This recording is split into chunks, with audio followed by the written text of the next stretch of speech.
You don't need to be a scientist or even bleed blue liquid out of your vagina to know that advertising has taught us a lot about periods. That went astray.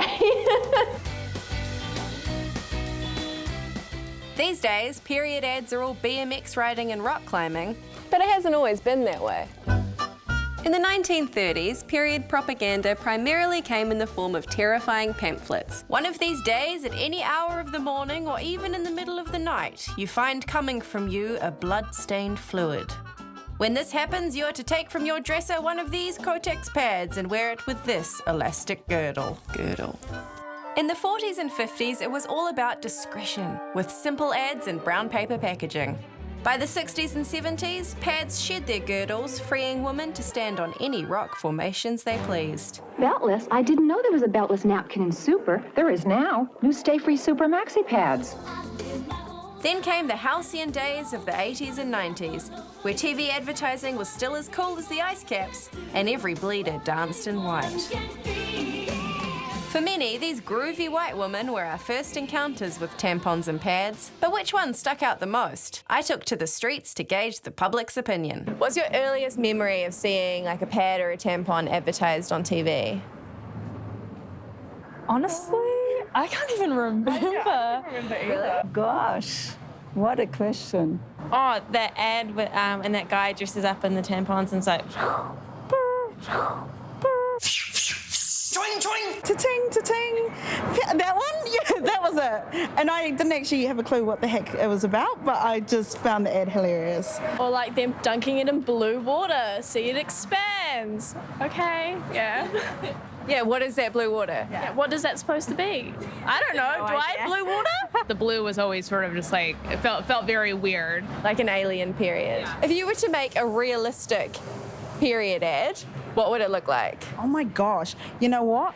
It would be blaring pain. Like, it would pretty much be like, I don't want to like show violence, but it would be like if someone was kicking someone else in the back while like pretty much like throwing red paint over them. Someone sitting in bed watching Netflix, like eating food. Comfort food, for sure. Like pajamas, like comfiest clothes. With like a wheat bag to stop like cramps. Like it's realistic, yeah. Collecting menstrual memories on the street, it was clear some ads were more memorable than others. I took my findings to Jill Brinsden, rumoured to be the first female creative director in New Zealand. So Jill, do you want to start by telling me a little bit about your own experience in the advertising industry?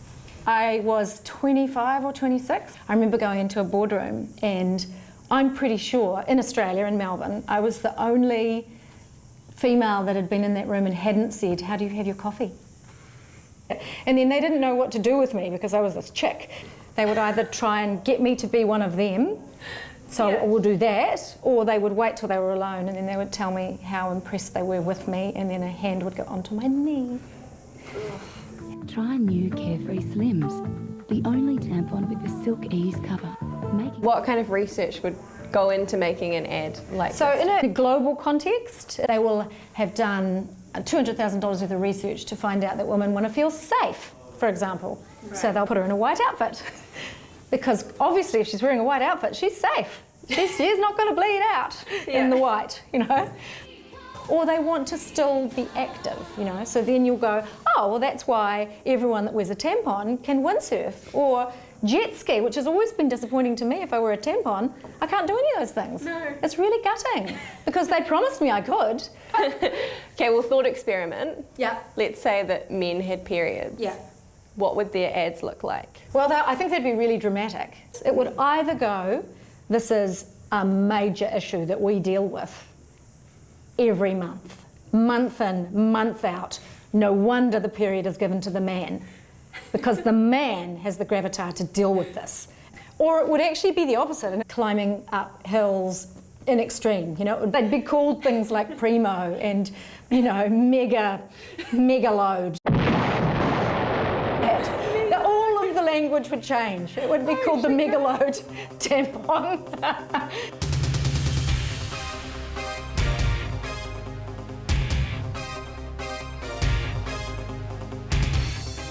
So So we've come a long way since the whispers of girdles and white linen, but there's still not that many ads that show us the realities of menstruating and the different kinds of people that menstruate.